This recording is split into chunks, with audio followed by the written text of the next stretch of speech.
Well, welcome everybody to the Discipleship Begins at Home podcast. I'm Jeremy Bannister, Pastor Jeremy, and this over here is Trinidad Gerardo. And we are so glad that you are here joining us today as we try to help you as parents disciple your children into maturity. And we're excited. It's a new year. Trinidad, how are you doing? New How's the new year Year. going for you? It's been good. We've slowly but surely got into the new year with family and friends. We were there. We had a wedding not too Mm-hmm. long ago. My oldest daughter got married, so that was awesome. It was such a blessed time. And then we just rang in the new year. Kind of went to bed early. we, we don't stay up as late as we used to. So at some But point, the whole staying up late. Now, if you've got kids at home, which your yeah, kids might be excited about staying up until the new year, and I remember doing that for so long. But at some point, it's just kind of like it's 10. I'm good. yeah, it's like you got 15 minutes. I'm like, you know what? My eyes don't care. It's time for bed, But it's been good. We've just started up new classes this week. So Awesome. Skylar started back up with school. My wife starts a job next week. Everything is, God's been good. That's all I gotta say. That's awesome. Hey, if you are Yeah. watching right now, we'd love for you to do a couple of things. Number one is this, if you guys stayed up till midnight on 2024, I really would like to know. Just type in there a comment that says, "Hey, our family stayed up until 2024." If your family is still doing that, if your kids get a kick out of doing that, write that in the Yeah. comments or just leave any type of comment in the video below. Your comments help us to get our message out to other people so other people will see our content. So please just drop a small line there. We'd also like for you guys to check out our website at thenextgenerationministries.com. There we have blueprints that are there for you as parents. You can get them free in PDF form. We have a 5-year plan. We have a discipleship for life plan. The discipleship for life plan are for very young kids. If you have kids 5th grade and under, this is a plan we encourage you as parents to ask for. They're going to help you build a biblical foundation in your children's lives, a Christian worldview based upon 6 disciplines. And those 6 disciplines are Bible reading, prayer, fellowship, outreach and service, discipleship and giving. And they increase as time goes on. So we want to help you as parents, and these guides are there to help you build in at an age appropriate level for your children the right type of discipleship so your kids will become mature in the faith. So if you've always wanted something like that, we really encourage you to go to our website, request that. We also do conferences. And so if you're wanting to change the culture of your church, if you're a Christian leader within your church and you're like, wow, I would love for our parents to take seriously the discipleship of their kids, we come in and do conferences for the purpose of helping to change that culture. The blueprints are great, but the blueprints a lot of times need some explanation. And all I mean by explanation is parents need to know why they need the blueprints before they kind of go all in on the blueprints. And our conferences are designed for that. So you can request us to come to your church, and we'll be happy to do a Discipleship Begins at Home conference with you and your church family to help equip the families that are there. We want to help connect pastors to parents, and we want to help parents disciple their kids. That's what we're about at the Next Generation Ministries. So if that interests Yeah. you, go to our website, thenextgenerationministries.com, and we'd love to learn more about you. And so that's who we are. And we're so glad that you guys are with us today. And today in our podcast, this podcast is designed to help you as parents, tackling some issues that help you build up a Christian worldview in your children. And worldview is what we're going to be talking about today. Today's episode is the first of two, and we're leading to a very real conclusion. But the idea behind it is why worldview matters. It's important to understand that we're dealing with all different types of worldview out there today in our culture, and sometimes we don't recognize what a huge impact that worldview has. I think we're more aware of it now than we were, years and years ago. when I was first a believer in, not just believer in Christ, but when I was first a believer in Christ, it made sense of the world around me because I could kind of understand why everybody else saw things the way they saw them. But Mm, at the same time, where this practicality really hit was right after I became the youth pastor at the church that I'm a part of right now, been here for over 20 years. 9/11 happened. And 9/11 was a great, huge shock, right? yeah. I mean, Yeah. 9/11 just hit everybody out of the blue because I think most Americans, and myself included, didn't realize that something like that could happen seemingly just like that. I mean, Trinidad, where were you 20 years ago when 9/11 happened? I think people our Oh, age remember wow. that. That's one of those dates that you never forget. Yeah. This was, of course, September 2001. We only been in Albuquerque, New Mexico for like a year, a little over a year. And we were young parents. Our son was the only child we had at the time. He was barely 1 year old. But we were living in apartments and stuff. And oh man, I can remember every detail of that morning when it happened. I, I, it's like my grandfather told me the story of when he was in Pearl Harbor, and he remembers every detail when he was there. Mm-hmm. The whole situation of the towers and everything. We just woke up for the morning. I was still laying in bed trying to get motivated to go to work. um, and my wife came in. She went on to turn on the news and everything. It was early morning. And she came screaming, coming into the room. We've been attacked. We've been attacked. And I'm like, I'm like, what do you mean? So she was, you need to come right now. So got up, ran to the living room, and there on the news, it's talking about a plane hit one of the towers. And all I remember is like just slowly standing there with my mouth dropped to the floor and just in shock. Mm-hmm. Never witnessed it. Even as a military child, my father being in the military, in the Navy for over 30 years, I've never witnessed anything like that. Even when my wife and I both grew up in Japan, we went through the base being shut down because there's protests and but as a kid you don't really pay attention to that stuff Right. and so we've been through nuclear drills which I don't know what you would do sitting underneath a table, but they were like go hide under the table. Well, it's a nuclear bomb, ain't gonna do nothing. But you know but something like that, when 9/11 happened, it was life changing. It was earth shattering.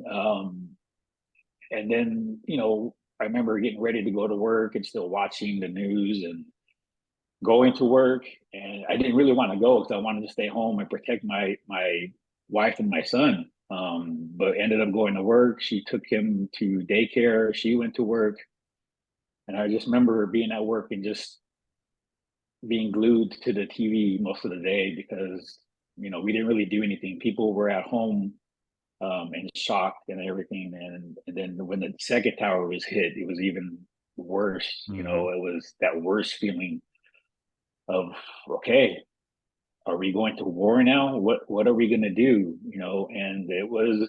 I remember seeing the video of President Bush with the children when he was reading the book, Mm-hmm. and I remember his assistant coming and telling what happened. And he just, I still remember his face. He just dropped and looked, and he was just like, okay. He didn't say a word, and then I was like, okay, this is crazy. I don't know what to do. Because back then we weren't believers yet. Um, we were still a young family. We still had a worldview at that time, and but yeah, it was one of the craziest things in my life I will never forget. Yeah, I think the thing with us is that I had just become a youth pastor here at Heights, and Oh, um, okay. so you talk about being thrown into the deep end of the water in ministry, like right away. You have the towers, like you said. I think everybody remembers that, but I remember the youth group. We got together. Our pastor at the time that was there got together. We did a community prayer time together, and we had like 300 people show up at the church because there was just questions. People didn't know what was happening and the uncertainty of things that were going on. And I remember that Wednesday night we were meeting with the youth group, or it was Wednesday or Sunday. I can't remember which, because long time ago we were doing Sunday nights. And when we sat down and we were meeting with the youth group, the biggest question they had is why? Why did this happen? Why would somebody go out of their way and fly planes into, civilian planes, not military planes, civilian planes into these towers? And why did they target these towers? The question is, why did all of this happen? And it became very important for me to be able to look at the worldview of Islam, and not just Islam, but the radical portion of Islam, where this ideology has come from, and to be able to explain the differences between how they see the world and how we see the world. And we looked up, the lifestyle of the people who were on the plane, like right beforehand, and what was going on with them. I mean, if you know some of the beliefs of those who believe in this radical jihadists, Paradise has something very specific for males who are there. And it's ironic that some of the lifestyles of some of these people beforehand seem to try. It's almost like a testing ground of this. If this is what Paradise is like, I guess I would love to find out if it's worth it, right? And so we looked at the lifestyles of the people who eventually had flown these planes into these places to cause chaos here. And it was the first time where I can say you have this clashing of true worldviews in our lifetime, where people are saying, man, what people believe really does matter. And unfortunately, it's only gotten more confusing since then, right? So what we're going to do today, and what our hope is, what mine and Trinidad's hope today is, we want to take a look at different worldviews, because worldviews are important. 9/11 was a worldview thing that happened. The reason 9/11 happened is because of a conflict between worldviews, even if we didn't recognize that there was a conflict, right? There was a worldview that caused those things to happen. So we're going to be looking at worldviews, but I want to discuss kind of what a worldview is first. You might have heard in the past that worldview is like putting on different tinted color glasses, and I don't think that that's exactly a very good analogy, and I'll tell you why. Because worldview is how we see the world, but there's a reality beyond that worldview. And in other words, there is ultimate truth. And somebody's seeing things right and somebody's seeing things wrong. If you're looking through shaded glasses, if I see it through a blue hue or a red hue, well, then I might see something accurately just with a different color, right? So if I'm looking at this, I tend to think of worldviews as prescription glasses. If you've ever tried on, one of the things I always did, I was blessed with really good eyesight until recently, where my eyes are getting a little bit weaker. But for the longest time, I wasn't wearing any glasses at all. And I would always try on everybody else's glasses because it was fun. How many of you have done the same thing? Comment below if you've ever done the same thing. I would put on, and it was like the thicker, the more entertaining it was for me, right? Because you put on their glasses and you're like, oh my goodness, how does this help You're you? blind. You are totally blind, right? And maybe, and parents, if some of you are those people, I'm just letting you know, those corrective lenses are great for you, but when I put them on, they're not corrective for me. I don't see the world in clarity. And this is what we're really talking about. All of us don't see the world in clarity. Our sin nature makes us see things not clear. And so worldviews are like saying, well, we're trying to put on glasses to help you see the world as it truly is.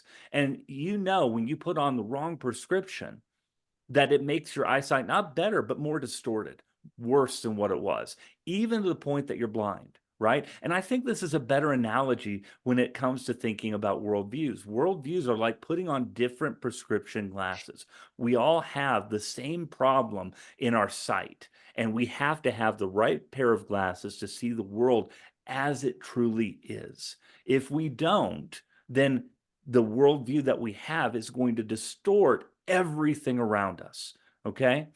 When my son was in fifth grade, the one year he went to public school, when my son was in fifth grade, we found ourselves going to B-Dubs, Buffalo Wild Wings, and we were just enjoying time as a family. And we were going to watch, I think it was a basketball game at the time. And so as we're watching a basketball game and enjoying our time there, I mentioned to Micah if he could see the score, can you see the game over there? That's the game that we're watching over there. That's the Clemson game versus whoever, because I guarantee you it was a Clemson game that we went there to watch. So here's a Clemson game against whoever. And he was like, and I said, did you see that play? He's like, no, I didn't see that play. He's like, do you see can you read the score? And he's like, no, who's winning? And I'm like, that's a big number right there. Right. Yeah. And he said something that's always stood out to me. So parents, because at this point I'm feeling like a bad parent. Like my son's blind. My son can't see, and he's going to school every day, and he can't see and he can't read well. And I don't know how well he needs to be able to see. So I was like, we're gonna make a commitment to give him glasses and stuff like that. And I asked him this question: why didn't you tell us you couldn't see? And of course, this is a 10-year-old. This is not somebody who's an adult. And this little 10-year-old said, well, I just kind of figured this is what everybody saw. And I remember him Oh, saying no. that. And I was thinking, you know what? It makes, from a 10-year-old mindset, from a younger child's mindset, of course, he can only see from his own eyes, his own views, and his assumption is we're all seeing the same thing. This is that worldview conversation, right? He needed Mhm. corrective lenses to be able to see correctly so that he could see, oh, there is a score. Oh, it's not just blobs of people with kind of stuff going on, right? That I can see, and I can see now clearly in such a way where I can Mhm. read correctly, I can enjoy stuff from long distances. Those are the types of things that worldview corrects for us in our lives. Yeah. And I wouldn't have known that. And just like you, I think 9/11 was a wake-up call for everybody, just like my son. Not everybody sees the world the same way. And Yeah. and since then, with the internet and everything else being exploding the way it is, we've been inundated with so many different lenses by which to look at the world around us. And so those are oftentimes undefined. They're just baked into the conversations that we have. And it makes it very hard when you're looking at a multiplicity of worldviews and trying to determine truth. And so that's Yep. why this worldview is super important. So we're going to walk through, this is the first of 2 episodes, and we're going to walk through some scenarios today and pick some worldviews to kind of give you guys an idea and a flavor for how worldview kind of changes everything around us. It really does. And um,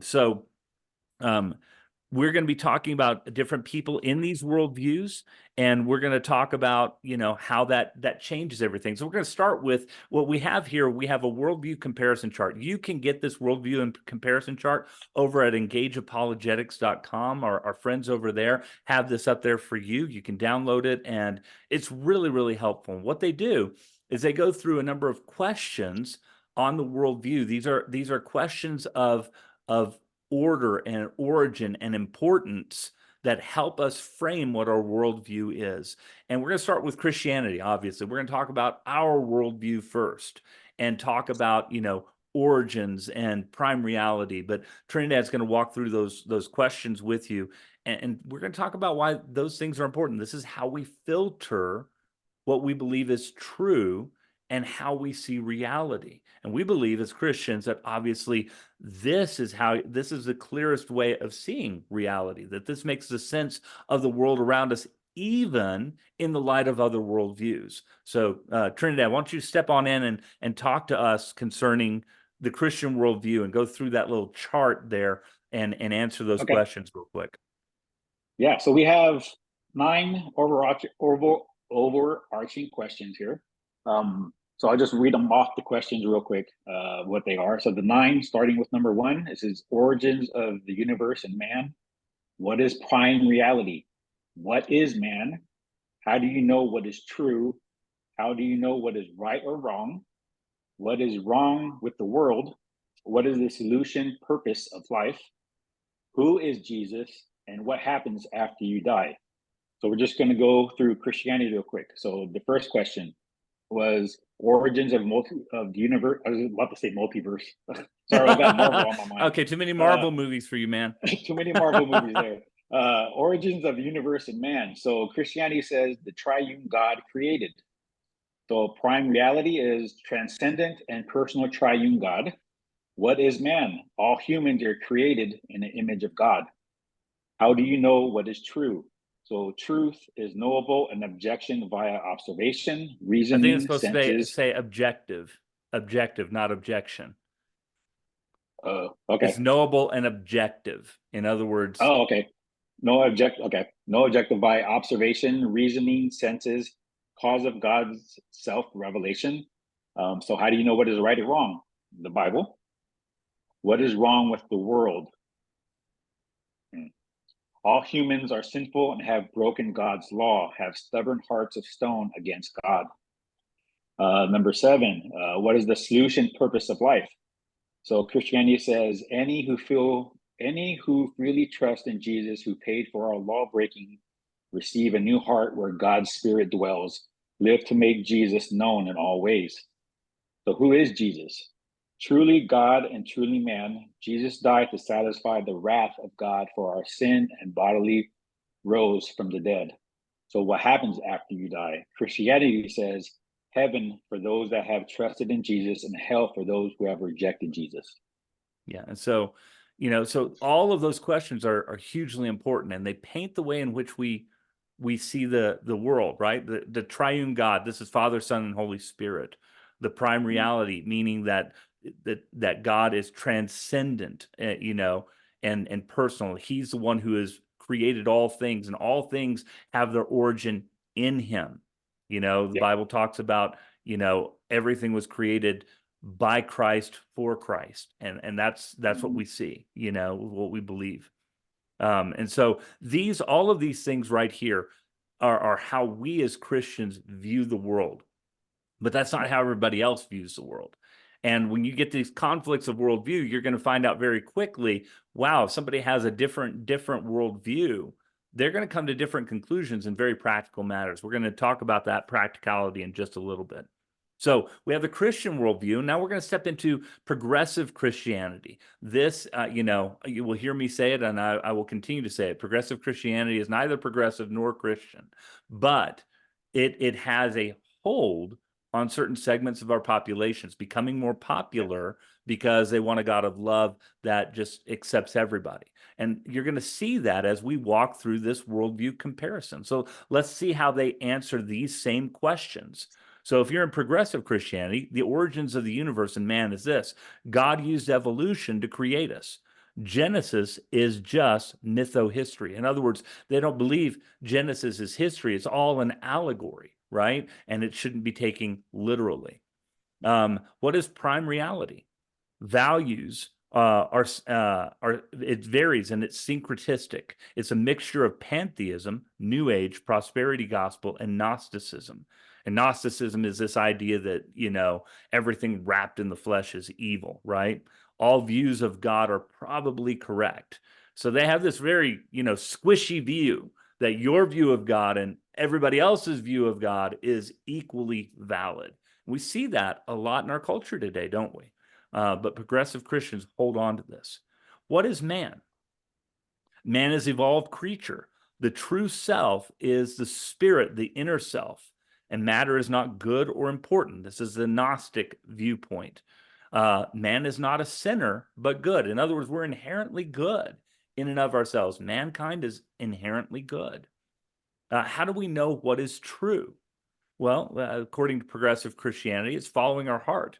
Truth is non-dual. Uncertainty and journey is more important. perennialism. All religions share the same core truth. So this seems like a lot of gobbledygook if you really think about it. These are a lot of contradictory statements thrown together. We can't really know, so we just follow our heart and whatever it is that we feel, that's what is true, right? And so, since we can't really know, questions are more important than answers. We're just all on this journey together, and your answers to your questions are equally as valid as my answers to my questions. Well, that's a good way of saying I don't really believe anything, isn't it? I mean, that's what it really comes down to. How do you know what is right or wrong? What is not judgmental? Oh, if we make a judgment, that's a bad thing. Now, I have a question for those who are in progressive Christianity. Is that a judgment? Because it sounds like a judgment to me. So I'm just saying. All right. They hear God speaking via meditation. The Bible is a flawed spiritual travel journal or just a collection of belief from communities. Well, that changes tremendously, how even the Word of God is viewed by those who are supposedly progressively Christian, right? What's wrong with the world? Violence, shame, not loving others, belief in hell, and saying that Jesus is the only way. Wow, that's a crazy thing to say. If you're a progressive Christian, that we could be doing harm to other people by saying that Jesus is the only way, right? That there's a belief in hell. You'll hear the word trauma used oftentimes by people who say that we've created trauma for those, who have been under regular Christianity, historic Christianity, regular Christianity, like decaffeinated. What's with me this morning? Anyway, so historic Christianity, causes trauma because of this belief in hell, right? You hear the word deconstruction used a lot within progressive Christian circles. So what is the solution or purpose of life? Social justice work, solidarity with others, to be a good person, not to judge, to welcome people like Jesus. There's mystical spiritual disciplines that you can be a part of too. The mystery is more important than anything else. We want to keep the questions more important. Who is Jesus? Well, Jesus spoke truth to power. May or may not be God, depending upon who you're talking to. Died as an example, but not to pay for our sins. Resurrection is more about hope than a physical resurrection. In other words, Jesus' resurrection doesn't really mean a whole lot to those who are progressive Christians. It's more his example, his sacrifice, that is. What happens when you die? Love will eventually win, and we will all end up in, quote, heaven in the end. No hell. So this is progressive Christian worldview. I think you can be able to see that if this is how you color reality, you see things tremendously different, right? You're going to come to wildly different conclusions than that of biblical Christianity. And so we're going to jump into the next one. So the next one is naturalism. This is going to be your atheists who are out there. These are the things that they hold to. And there are certain things that you have to understand with that. So Trinidad, walk us through that one. No. just the progressive Christianity stuff. It's anyway. I'll keep going. Never mind. Number one, the origins of the universe and man for naturalism. So nature created us via evolution. Okay. Number two, what is prime reality? The cosmos, no God. What is man? Evolved creature, entirely material. How do you know what is true? So a knowledge comes only from empirical examination. So these are like your scientists and stuff like that, right? Scientists, yeah. And I mean scientism, not scientist. So if you're a scientist, I didn't mean it that way. I mean scientism, that all we can ever know is only through science. I remember Frank Turek recently on one of his podcasts. He likes to say, "Science doesn't say anything; scientists do." So yes. So so how do you know? Okay, so number five. So how do you know what is right or wrong? Situational ethics and utilitarian or utilitarian or based on majority. So what is wrong with the world? It varies. religion, global warming, or intolerance and oppression.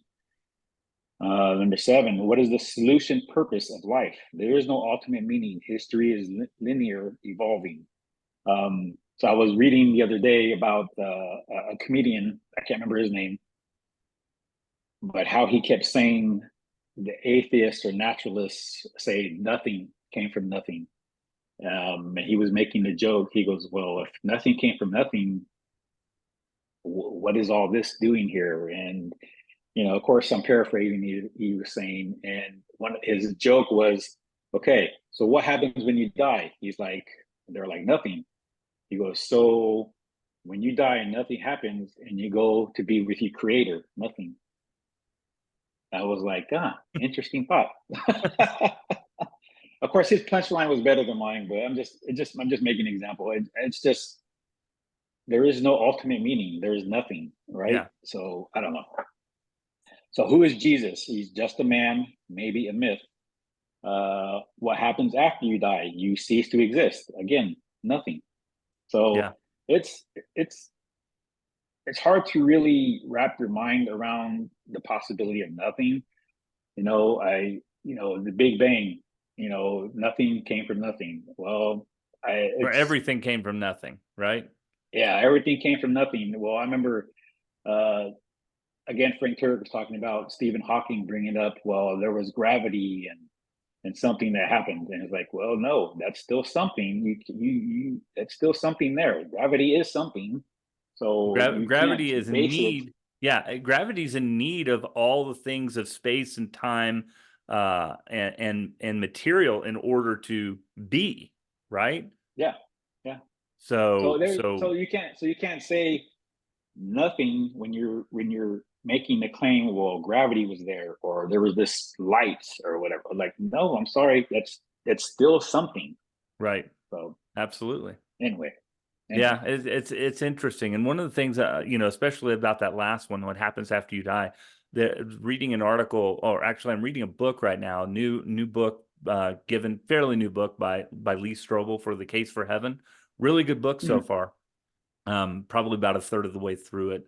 But one of the interviews that he goes through is he talks to some people who were formerly atheists, and he said, atheists dwell on this idea a lot, and they're terrified over the idea of that there's nothing after we die. It's like we're not created for that, and even that terror is supposed to draw us to something more. But I digress from that because I just found it a very interesting point that those with the naturalistic viewpoint think about that often, because the idea of not being here is something that's very hard to think about, right? All right. So the next one we're going to look at, which is huge in our day and age, is the critical theory. We're seeing a lot of that. It's a kind of a Marxist worldview, but we're seeing a lot more of that. It's purported a lot in our news media. It's purported a lot on our university level. So kids in the university and colleges right now, if your kids are going to public colleges and even the public school system, you're going to see a lot of critical theory. Again, these are worldviews, and therefore you're not going to see a class taught on critical theory. It's baked into what is being taught. And that's the hard part, because it comes from this worldview. It's why it's important for us as parents to understand worldviews so that we can see that as we read material, what worldview they're coming from. So let's take a look real quick on critical theory. The origin of the universe and man. Nature created us via evolution. So a very naturalistic worldview. What is prime reality? Matter is all that exists, right? So again, very naturalistic. What is man? Either an oppressed or an oppressor. Notice how that changed now. So either you're oppressed or you're the oppressor. That's what man is. So man is seen in the view of power more than anything else. How do you know what is true? Knowledge is determined by social location. In other words, your social location gives you certain privilege in order to understand the world better because of your position as oppressor or oppressed, right? And so, well, how do we know what is right or wrong? It says homogeny controls morality. In other words, the most powerful, the most powerful of that type. So the white, you'll hear oftentimes white fragility or white, supremacy or something like that. Whenever you're hearing something like that, this is a critical theory term. And what it means is because the white, male, heterosexual Christian controls all the power, right? And because they control all the power, they control the morality. But only those considered oppressed truly have the moral authority to say what is right. In other words, everything that me, because I would fall into that category, right? Trinidad does not fall into that category because, Not even close. yeah, because I'm sticking it to the man. That's what's happening. So, Well, yeah. I mean, and then this is where I get a little heated on this debate because Jeremy would be my oppressor because he's white. I'm not. I'm Hispanic. I'm Hispanic, Native American. So, when this goes back to this kind of oh, false teaching, because let's face it, this is what it is. This is saying that he's much better because he's white, and I have to look at him and he's keeping me down, right? right. And It's and the only way, and the only, so and so you have special knowledge as somebody who yeah, is oppressed, right? So you right, have special yeah, knowledge as somebody who is oppressed that I can't have. So I have to divest myself of my privilege in order to do that. So let's keep going real yeah, quick. yeah, What is wrong with the world? The dominant homogeny, again, is always oppressing the other tribes or groups. Okay. So it doesn't have to be explicit, by the way. It's implicit. It's just because I am, or just because I fall into that dominant group, they are. They don't even know that they're doing it, but they're doing it. It's their worldview is oppressing everybody else. Their race is oppressing everybody else just by being. So it's ironic because it tries to purport to make things more even for everybody, but all it does is perpetuate racism and division. So, what yep, is the yep. solution or purpose of life? Renouncing your oppressor status. That would be me divesting myself of my whiteness, right? Become woke and dismantle the system of those considered oppressors and earn approval from the oppressed group. In other words, I want to make myself be liked, by Trinidad. Trinidad has this separate background, so he has knowledge that I don't have. And so I divest myself of my whiteness. I admit my wrongs toward, oppressing Trinidad and try to find solidarity within the causes that he finds important. You see how crazy that is? But that's where we're at right now, and this is what we see a lot of times in our media, in our social media, in our schools, whether they're high schools, high school curriculum or whatnot, or university level. This is what we're seeing. All right, who is Jesus? He's a revolutionary who spoke truth to power and dismantled systems of oppression. Okay, so we see kind of we see some united stuff with progressive Christianity, who also said that Jesus spoke truth to power, right? What happens after you die? You cease to exist. So it's very evolutionary, very naturalistic, very atheistic worldview that we have there. But you see in critical theory here, as we've read through these statements and everything, the word oppression is pretty much throughout, Yes, right? yes, So absolutely. everything has to go back to oppression. I'm oppressed because Jeremy's white, and he has a better car, better house, and better education than I had, and it's it's so ridiculous to think about. Um, I was reading a book, actually a marriage book, and they were talking about there's no oppressed, there's no victims. There are true victims. Don't get me wrong, but we are all not oppressed. We are all not victimized, especially in this country where we're so privileged and we have so much freedoms here that people are oppressed just because of certain situations in life or certain classes or whatever. And this is why Jesus came. He came to get rid of those things, and oppression is just this is just such a, a ridiculous thing. Well, and disparity is not oppression. Right. It The is not. disparity is not oppression. And as a matter of fact, it's not just that. Disparity is not oppression, but under critical theory, even discernment is Mhm. considered prejudice, right? So, if I don't want to go to a certain part of town because it's racked with violence, as somebody from a critical theory standpoint, they're looking at it saying, oh, well, you're avoiding that type of town because of your innate prejudice, right? It's because you're really kind of racial, because that part of town has more blacks in it, or it may have more Hispanics in it, or it may have, Mhm. doesn't matter. It doesn't, name whatever race might be there. I don't want to go to that part of town because there's violence there and I'm called to protect my family. But That's right. those in the critical theory will say, well, no, you just don't want to, you don't want to go to that part of town because of your innate prejudice. And you could learn something by being apart in solidarity toward those who are in that environment.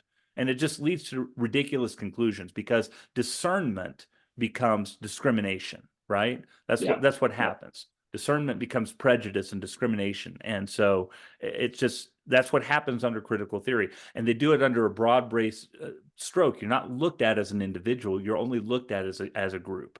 So so there's no individual. There's not an individual. There's not a Jeremy Bannister, right? There's not a Trinidad Gerardo.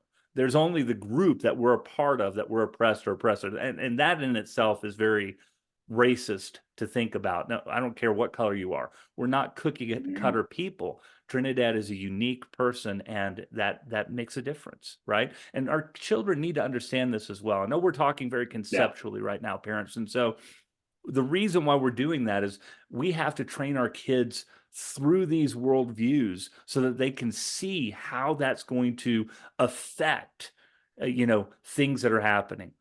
We're going to look at one more worldview today, real quick, and that's Trinidad's going to jump in with that. Yeah. So now we're going to look at Islam, right? So Yeah. the origins of the universe of man with Islam is Allah created. Uh, what is prime reality? Allah, unitary God, not Trinity. What is man? Created by God, but spiritually neutral, not fallen. So how do you know what is true? So listen to Imam, those in authority in the Quran, the Hadith, and the Sunnah. And then number 5 is how do you know what is right or wrong? So the Quran, the Sunnah, the Hadith, Old Testament law, Psalms and Gospels, Muslim prophets, and the 5 pillars of Islam. And I'll get into that in the next number 7 question. But so what is wrong with the world? So problem is idolatry or shirk, and the need to be instructed. Humans are neutral, not fallen. What is the solution purpose of life? So in Islam, you have following the 5 pillars of Islam and good obedience outweighing bad as determined by Allah's judgment. So here, so in one of my classes, I'm taking Islam right now. So the 5 pillars are the Shahada, which says there is no God but God, and Muhammad is his prophet. I'm sure some of you have heard that. The Salat is prayer, which they do 3 to 4 times a day. And then you have the Hajj, which is the Islamic pilgrimage to Mecca. You have Ramadan. We all know Ramadan. It's the Islamic holiday, which lasts over a month. And then you have the Zakat, which is a practice of benevolence, which means you're going out, taking care of the poor, taking care of family, servicing those who are in need. So that's what Zakat means.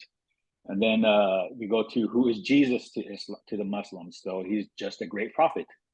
And in the class I'm taking, they see him as human, right? But he was just a prophet. He had no deity Mm-hmm. whatsoever. And then what happens after we die? So paradise for those that are good, and hellfire for the unfaithful. Right. So those And are your within 9 Islam, for Muslim. Yeah. yeah, and within Islam, there is, just like we would say, we have historic Christianity and progressive Christianity, right? And there's a Yes. Yes. differentiation. There's a totally different worldview. there's different worldviews within Islam. There are those who hold to a more fundamentalist view of Islam. These Mhm. would be your militant Islamists. These would be your jihadists because they take the Quran very seriously, and the Quran has Mhm. very terrible things to say about what they, it's a conquesting religion at that point. And this is where you get the 9/11s, for example. This is what you're Yeah. getting, in other hotspots around the world as far as that's concerned. And the reason why this is important is there's a phrase that Hillary Farrar from Mama Bear Apologetics has coined as linguistic theft.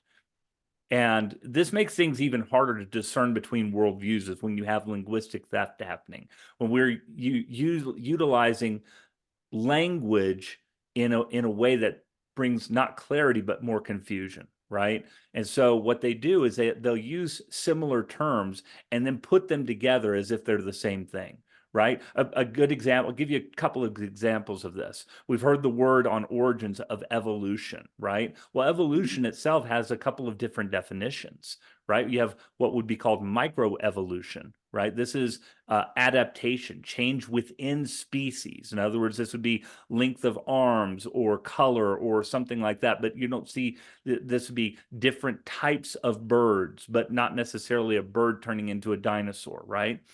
And then they will smuggle in that word evolution to treat it as if it were macroevolution, the change from species to species. And they use it in the same way, but they're not the same.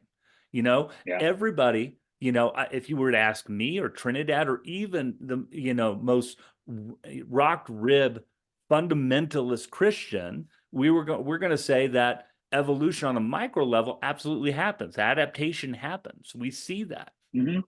Yeah. But species to species transformation, I would personally deny. I don't think it's number one biblical, and number two, I don't think it's seen in the scientific evidence. And so It does when not. when No. but linguistic theft happens when we say, well, we see evolution every day here, and then we just transplant it over here for that. The same thing happens. I don't know if you've ever heard this. I've heard this a lot, and maybe it's just because of the articles that I read or whatnot, but that they would say a fundamentalist Islamist, a jihadist, right, is the same as a fundamentalist Christian. You see what they've done there? They've used that linguistic theft by defining fundamentalists as all the evil stuff that happens when you take things that seriously, right? So a fundamentalist Islamist is going to read very strictly the Quran when it says to wage war against the infidel and to do, terrible things. That's what the fundamentalist Islamist is going to do. The fundamentalist Christian is going to take very seriously what Jesus says, to love your neighbor as yourself, to repent of the sins that you have done, to look at the speck in your own eye before you look at the plank in your brother's eye. That's a much different worldview than the other. But linguistic theft has allowed fundamentalist to mean both of those things because it's been redefined. Just like evolutionist would define evolution in one way and then sneak in that to a totally different definition. And this is why it's important to recognize not just the worldviews, but when linguistic theft, where we're defining terms much differently from one another so that we can expose Mhm. what the truth is. But do you see how different these worldviews end up being? I mean, we've just gone through 5 today. We didn't, and we've only hit the surface level of these 5. But me and Trinidad have been talking about maybe taking a deeper dive into each one of these as the year goes on, as well as maybe some cults and stuff like that as well. If you would be interested in that, write something down below. Let us know if that would be something you would be interested in, just to see the difference between those. But just for a Yeah. moment, we're going to take a look at just practicalities, how you're going to view things differently. So the problem of crime, Trinidad, think about this. If we're talking about crime, and let's apply it to, let's say, let's say Islam. How would Islam deal with crime? Oh, all you got to do is look at what they practice, right? We've all heard how crime, theft, and those countries, either you're going to chop off a hand or something like that. I remember when we went to back in 2018, went to a mission trip to Kenya, and it was me and my oldest daughter and some members of the church. And I remember we were driving through the slums, and this is one of those events that always will stick with me, because I remember driving through the slums of Kenya in Nairobi, and the pastor who was guiding us to this trip, we saw some men hauling off a young man down an alleyway, and we were like, well, what's going on there? And he was like, well, he probably stole something or committed a crime, and they're taking him down the alleyway to execute him. And I was like, what? I go, can you stop that? You're like, no, that's part of the law. The president of Kenya said that it's okay for the police to go and execute people who committed a crime. Wow. No, there's no courts involved. There's nothing. And if we were to get involved, they have the right to either execute us or detain us as well. And he said, there's nothing we can do. This is from the president. This is what he's going to do. And after that, we were all in shock. And we were pretty much just quiet the rest of the trip. But this is other countries who have more severe crime issues and judgment than we do here in the States. You know, we have the Constitution. So my question, let me ask real quick, Trinidad, would that be is that Islamic influenced or not? I didn't know about Kenya. Yes. I mean, Kenya is split down the Okay. middle between Christian and Muslim. So I believe at that time, I don't know if they have the same president now back then, because it's been a while, but I believe I think he was a Muslim president. I'm not too sure. It's been a while, so I don't remember. But yes, Kenya is pretty much split between that Christians and Muslims. That type of harsh dealing with crime in that very physically punishing way, right? Yes. Whether it be death or cutting off of hands, has at least an influence, right? You know, in that Muslim worldview that we would say, man, that's barbaric, that's cruel, that's not right. So you can see a difference between the two on how they're dealing with things like crime. Or let's talk about slavery for a moment. If we did slavery within Islam, or if we did slavery within atheism, naturalism, there would be no worries concerning slavery, because not all men are created equal. You were mentioning the Constitution a minute ago, and that document has a Judeo-Christian worldview to it. So when you go to another country that doesn't have that Judeo-Christian worldview, if you're in Islam, if you're not a Muslim, then you are not by nature a first-class citizen. You're a second-class citizen. You know, which is already, you know, that societally you're lower than those who would be Muslims. And it's possible that slavery would be allowed in those circumstances. You know, the same thing would happen under a naturalistic thing, because it only comes from situational ethics. It's based upon the majority. And if the majority thinks that slavery is okay, then slavery can be instituted, and all types of heinous crimes can happen as a result of an atheistic or naturalistic authority. What about the morality of lying? But also, go ahead. Also back to the slavery thing, but I also think that as we look at slavery as a whole, yes, we had slaves here in the United States. Totally bogus thing. Nobody wanted that, you know, but we have to remember that slavery, even throughout Scripture, was there. But how Scripture determines slavery is not how our human eyes look at slavery, right? You know, slavery is still abound. So, you know, and I get, you know, people get up in arms about slavery and again, what happened here in our country. But you go to other countries, again, when we went to Kenya and you see there in Africa, slaves are still abound there. It's still a thing that happens. And for Christians, we don't want to see that, of course. You never do. That's, you know, that's putting another human being created in the image of God and bondage and stuff. And we have to remember that we need to pray for those things because slavery is still abound.